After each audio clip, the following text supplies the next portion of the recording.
Ito na nga lang din kasi magsisimula na yung fashion show.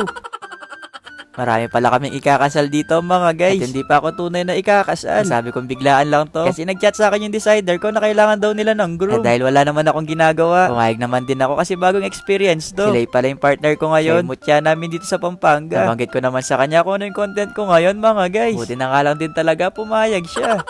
Marami din pala kaming by partner dito. At yung ginagawa nga pala namin dito, mga guys, nagpo-fashion show. Magkakaiba nga kami ng kasuotan. At magkakaiba din yung mga designer. Kaya yung mga dumalo ngayon, mga guys, sila yung mga may balak magpakasal. At kami nga yung mga naging model. Marami din pala mga supplier na mga nakadisplay dito. Kaya yung pinuntahan ko nga ngayon, mga guys, bridal fair kung tawagin. Sa mga gusto magpakasal, pupunta sila sa mga gantong event para magkaroon sila ng idea. Pero sa ngayon nga, mga guys, masaya na ako sa mga ganito muna. Saka na siguro ako magpapakasal pag nakilala na kita. Chot!